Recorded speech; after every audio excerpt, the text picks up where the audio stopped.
Inilah nanti yang dalam bentuk ekstrimnya adalah komunisme. Menghapus sejarah masa lalu kemudian bentuk penentangannya adalah orang mengingatkan, hati-hati.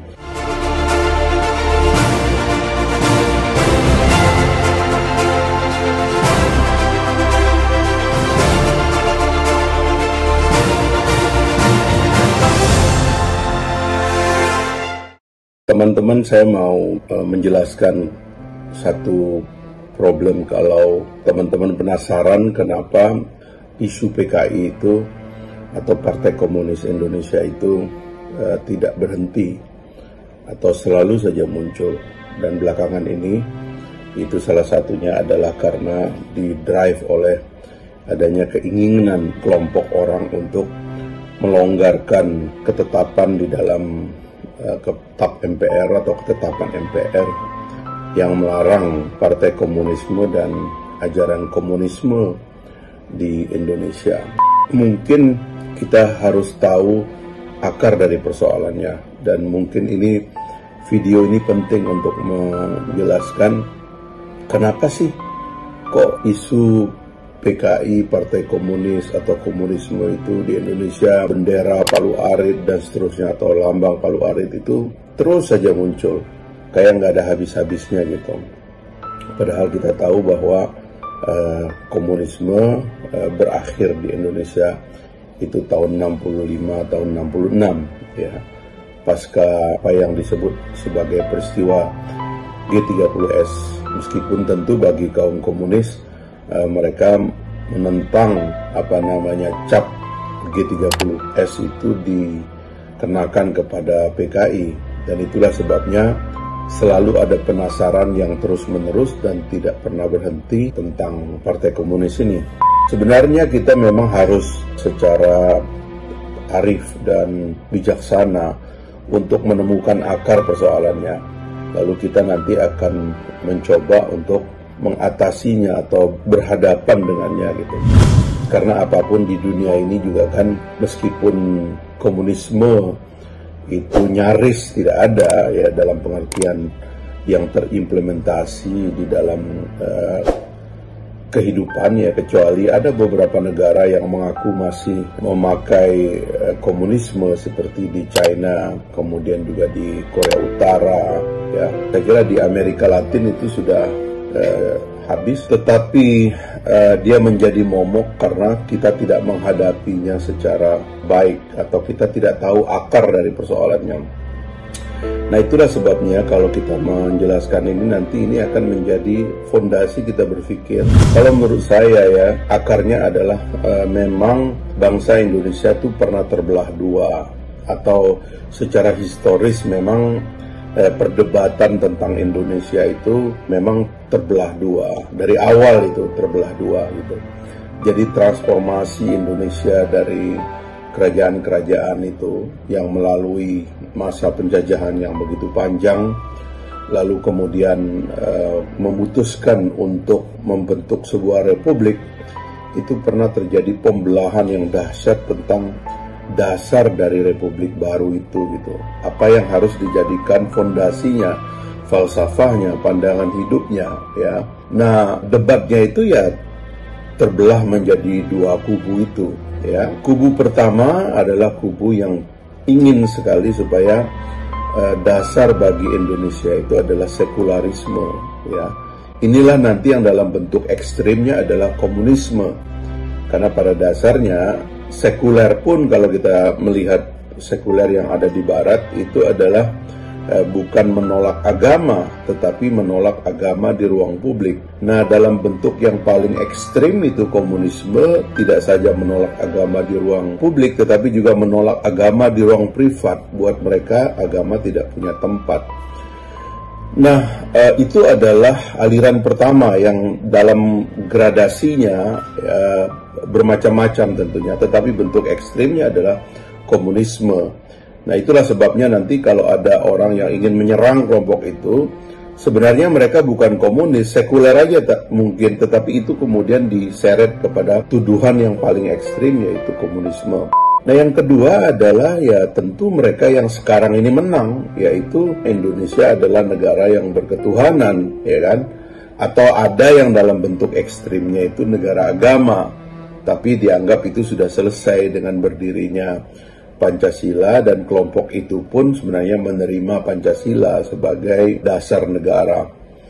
Nah, tetapi namanya juga satu perdebatan besar yang pernah terjadi di dalam tubuh masyarakat, memang tidak tuntas, yang sebetulnya memang tugas negara baru ini, terutama negara dalam demokrasi dan reformasi itu, ya menuntaskan perdebatan itu, supaya apapun warnanya, kesadaran bahwa kita berbeda itu harus ditumbuhkan, tetapi produktivitas atau perbedaan itu adalah dalam rangka produktivitas. Persaingan itu harus dikelola secara sehat. Persaingan itu bukan adalah argumen untuk saling meniadakan gitu. Nah, jadi dua kelompok ekstrem ini ada dalam masyarakat kita dengan berbagai varian dan gradasinya gitu. Bentuk yang paling ekstrim itu sekularisme ke kiri, itu nanti ujungnya adalah komunisme. Bentuk yang yang kanan gitu ya adalah saya bilang ini Pancasila dalam versi sekarang ini, sampai ke yang kanan itu yang menghendaki berdirinya negara agama, khususnya negara Islam di sini gitu. Sekarang bagaimana situasi terakhirnya setelah perdebatan itu sepertinya tidak selesai. Nah, menurut saya kenapa sikap penasaran ini muncul, terutama dalam perumusan dasar negara ya. Perdebatan pada waktu itu memang didominasi oleh orang-orang yang percaya kepada Indonesia. Salah satu roh dan jiwa dari bangsa ini adalah ketuhanan ya, yang telah berjalan dari waktu ke waktu, berabad-abad, dengan kelompok yang tidak percaya itu, tapi perdebatannya itu relatif didominasi. Nah, kalau kita lihat sebenarnya 5 sila dari Pancasila itu sebenarnya itu sudah merupakan absorpsi dari seluruh ide-ide, falsafah dan dasar gitu yang ada di dalam tubuh bangsa Indonesia. Tetapi kemudian perdebatannya adalah tentang susunan gitu. Jadi mungkin kalau kita lihat di dalam lobby-lobby di belakang layar sana, kita melihat bahwa ada yang menginginkan agar kemanusiaan itu menjadi sila pertama, tapi kemudian yang menang adalah yang meletakkan ketuhanan itu sebagai sila pertama. Kelompok yang menginginkan kemanusiaan sebagai sila pertama itu sebenarnya itu akan lebih dekat dengan ide-ide sekularisme, bahkan mungkin nanti komunisme, sebab ini kan yang akan mendasarkan manusia sebagai sentrum, ya kan?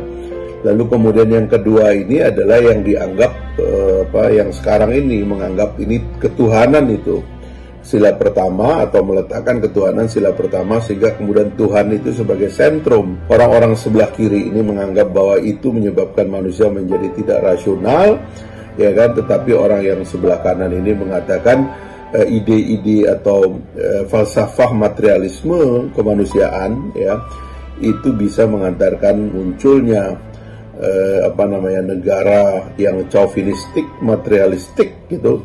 Dan kemudian ideologi-ideologi materialisme itu dianggap atau ditentang oleh kelompok sebelah kanan ini. Tapi okelah, kemudian perdebatan itu seperti selesai ketika Pancasila 18 Agustus 45 meletakkan ketuhanan yang Maha Esa sila pertama, dan itu pun terjadi setelah kelompok Islam itu merelakan dihilangkannya 7 kata di sila pertama, yaitu ketuhanan dengan kewajiban menjalankan syariat Islam bagi pemeluk-pemeluknya. Nah, hilangnya kata itu menjadi ketuhanan yang Maha Esa, toh pun dianggap sebagai masih ekstrim oleh kelompok kiri, ya kan? Karena apapun ide ketuhanan itu sendiri yang dianggap berbahaya. Nah, sekarang kita ambil singkatnya dengan hari ini sudah 75 tahun kita merdeka, atau 75 tahun sejak tanggal 18 Agustus 45, Pancasila telah berada di sana, dan kemudian pernah ada percobaan di tengah jalan, komunisme tahun 65, tahun 48, tahun 65, berusaha tentunya dalam satu perjuangan untuk memenangkan ide-ide sekularisme ekstrim, itu tadi dalam pengertian komunisme, dan gagal gitu ya. tetapi dipercaya oleh kelompok sebelah kanan ini kalau mereka sukses, di antara yang akan mereka rubah adalah gagasan ketuhanan dalam sila pertama itu yang akan diturunkan menjadi sila kelima, sehingga kemanusiaan atau kemanusiaan yang adil dan beradab itu menjadi sila pertama. Itu kira-kira kecurigaannya begitu, dan mungkin saja itu yang akan terjadi. Tapi pertarungan interpretasi terhadap Pancasila, apakah Pancasila itu adalah ide sekuler atau ide yang berketuhanan tadi, artinya religius dalam hal ini, itu terus-menerus terjadi, yang menurut saya tidak akan pernah berhenti. Sebab dua ide ini adalah pertarungan tidak saja lokal sifatnya di Indonesia, tapi di seluruh dunia begitu. Di Amerika ide ini terus bertempur. Donald Trump aja yang kehidupannya glamor kayak begitu karena dia adalah orang Republikan. Tiba-tiba hari ini dia yang ngotot supaya rumah ibadah dibuka, gitu kan? Berhadapan dengan kelompok Demokrat yang liberal yang menganggap, para saintis menganggap bahwa itu adalah berbahaya bagi penyebaran COVID-19 ini. Jadi ini perdebatan yang tidak akan selesai. Dan oleh sebab itu menurut saya fasilitasi saja terus perdebatan ini gitu loh. Tetapi jangan mengambil satu langkah-langkah sejarah yang dapat membuat kita melupakan bahwa bentuk ekstrim dari ideologi komunisme di Indonesia ini dalam bentuk partai komunis yang pernah memenangkan pemilu, dan kita sebut saja dia berkuasa begitu, lalu kemudian dia menciptakan satu trauma sejarah karena tindakan-tindakan partai komunis di masa lalu, ya itu tidak boleh dibuka pintunya karena itu telah menjadi tragedi, ya kan? Seperti orang Jerman itu menolak nazisme itu karena telah menjadi trauma sampai hari ini, dan dilakukan oleh partai yang definitif namanya di sana partai Nazi, di sini adalah partai komunis. Tapi perdebatannya biarkan aja. Yang penting itu adalah jangan ada upaya untuk merombak tatanan ideologi dan fondasi kenegaraan kita, baik secara historis maupun secara regulatif begitu, tentang sesuatu yang telah kita anggap problem di masa lalu, dan kita tidak mau problem itu atau persoalan itu terulang kembali gitu.